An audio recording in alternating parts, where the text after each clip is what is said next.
অর্ধলুঙ্গ পোশাক পরে নিজেদেরকে বেশ্যা বলে দাবি করছে। তারা নারী সংস্কার কমিশনের নামে নারীদের সম্ভ্রম ইজ্জত নষ্ট করার এক ভয়ঙ্কর চক্রান্ত চালাচ্ছে, যার কারণে বর্তমান সময়ে একটি 1 টাকার শ্যাম্পুর মধ্যেও নারীদের ছবি দেখতে পাওয়া যায়।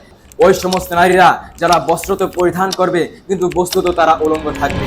বর্তমান সময়ে আজকে মুসলিম বিধ্বংসী একটি চক্র, যারা মুসলিম নারীদেরকে ঘর থেকে বের করে নিয়ে এসে পশ্চিমা সভ্যতার ন্যায় অসভ্য এবং পশুর সমাজ গড়তে চায়। যেই সমাজে কোনো পারিবারিক তন্ত্র নেই, যেই সমাজে সবকিছু খোলামেলা, এইরকম একটি সমাজ গড়ার জন্য মুসলিম নারীদের সম্ভ্রম, তাদের সম্মান ইজ্জত লুট করার জন্য যে একটি চক্র নেমেছে, তাদের প্রতিবাদ স্বরূপ আমরা আজকের এই বক্তব্য। তো এই ইসলামের নারীর অধিকার নিয়েই এ পর্যায়ে আমাদের সামনে আলোচনা নিয়ে আসবে অত্র মাদ্রাসার 9ম শ্রেণীর ছাত্র মাহমুদুল হাসান। আসছে মাহমুদুল হাসান। আসসালামু আলাইকুম ওয়া রাহমাতুল্লাহ। নাহমাদুহু ওয়া নুসাল্লি আলা রাসূলিহিল কারীম। আম্মা বা'দ। আউযু বিল্লাহি মিনাশ শাইতানির রাজীম। বিসমিল্লাহির রাহমানির রাহিম। وقرن في بيوتكن ولا تبرجن تبرج الجاهلية الأولى. وقال النبي صلى الله عليه وسلم: من كان له 3 بنات فصبر عليهن وأطعمهن وكساهن من جدته كن له حجابا من النار يوم القيامة. আলহামদুলিল্লাহ, প্রশংসা মাত্রই সেই মহান রব্বুল আলামিনের, যে মহান রব্বুল আলামিন আমাদেরকে এই দ্বীনি মজলিসে বসে কিছু কথা বলা ও শোনার তৌফিক দান করেছেন। সেই মহান রব্বুল আলামিনের শুকরিয়া আদায়ের উদ্দেশ্যে সকলে বলে আলহামদুলিল্লাহ। দুরূদ ও সালাম বর্ষিত হোক মানবতার মুক্তির দূত, সর্বশেষ নবী, সর্বশ্রেষ্ঠ মানব মুহাম্মদ মুস্তাফা সাল্লাল্লাহু আলাইহি ওয়াসাল্লামের উপর। সকলে বলি আল্লাহুম্মা সাল্লি ওয়া সাল্লিম ওয়া বারিক আলাইহি। আজ এই মজলিসের সম্মানিত সভাপতি, সুদক্ষ পরিচালক এবং আমার সামনে উপবিষ্ট দারুত তাওহীদ আল মাদানিয়া মাদ্রাসার সুযোগ্য ছাত্র ভাইয়েরা, সবাইকে আমি আমার অন্তরের অন্তরস্থল থেকে জানাচ্ছি জাযাকুমুল্লাহু ওয়া আহসানাল জাযা। আজ আমাকে এই মজলিসের পক্ষ থেকে যে বিষয়টি দেওয়া হয়েছে সেটি হচ্ছে ইসলামে নারীর অধিকার। উক্ত বিষয় সম্পর্কে আমি আপনাদের সামনে সংক্ষিপ্তভাবে আলোচনা করার চেষ্টা করব ইনশাআল্লাহ। সম্মানিত উপস্থিতি, বর্তমান সময়ে ইসলাম বিদ্বেষী একটি চক্র নারীর অধিকারের নামে অর্ধলুঙ্গ পোশাক পরে নিজেদেরকে বেশ্যা বলে দাবি করছে এবং তারা নারী সংস্কার কমিশনের নামে নারীদের সম্ভ্রম ইজ্জত নষ্ট করার এক ভয়ঙ্কর চক্রান্ত চালাচ্ছে। ঠিক এই সময়ে ইসলামে নারীর অধিকার নিয়ে আলোচনা করা অত্যন্ত গুরুত্বের দাবিদার।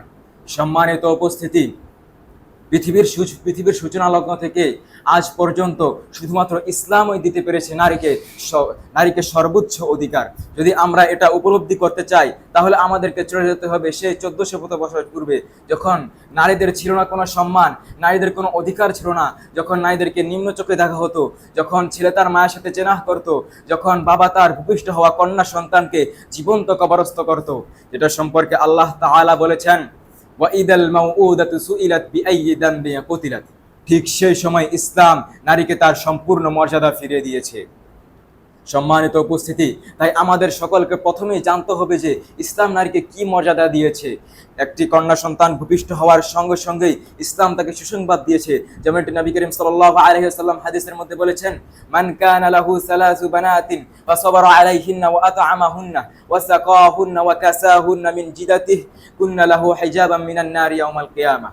যে ব্যক্তির 3টি কন্যা সন্তান হবে এবং সেই তার ওই 3টি কন্যা সন্তানকে তার নিজ সম্পদ হতে ধৈর্যের সাথে পানাহার করাবে এবং বস্ত্র পরিধানের ব্যবস্থা করে দিবে, কিয়ামতের দিন তারা তার জন্য জাহান্নামের বাধা হয়ে দাঁড়াবে। সুবহানাল্লাহ। সম্মানিত ছাত্র ভাইয়েরা, আমরা এই হাদিস থেকে একজন নারীর যে কতটা সম্মান, কতটা মর্যাদা সেটা সুস্পষ্টভাবে বুঝতে পারি। সম্মানিত উপস্থিতি, ইসলাম নারীকে দিয়েছে বিয়ের অধিকার। জাহেলিয়া যুগে নারীদের কোনো বিবাহের অধিকার ছিল না, বরং তাদেরকে ভোগের পণ্য হিসেবে ব্যবহার করা হতো।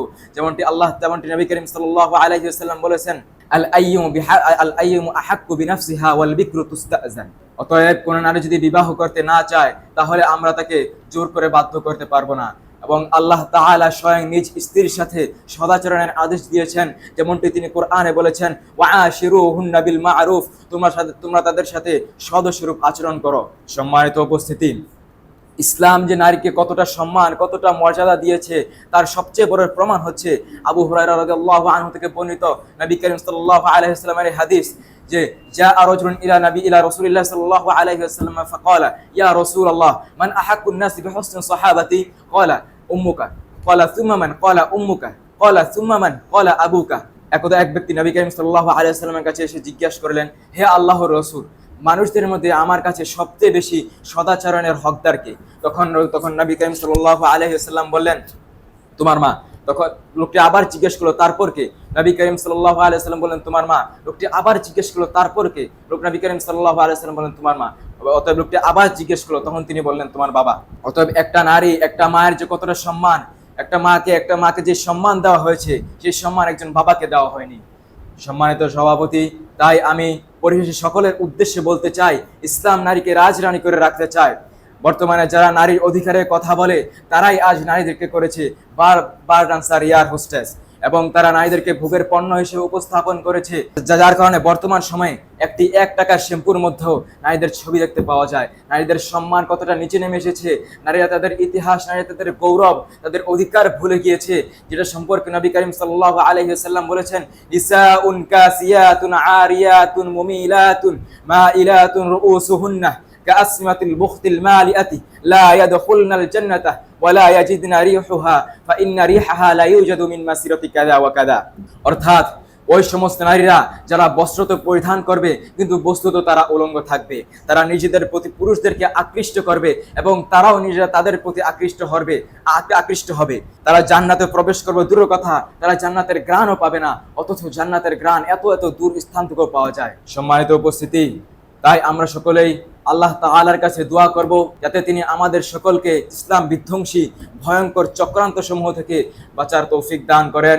সকলে বলি আমিন আমিন। ওয়া আখির দাওয়ানা আনিল হামদুলিল্লাহি রাব্বিল আলামিন। আসসালামু আলাইকুম ওয়া রাহমাতুল্লাহি ওয়া বারাকাতুহু।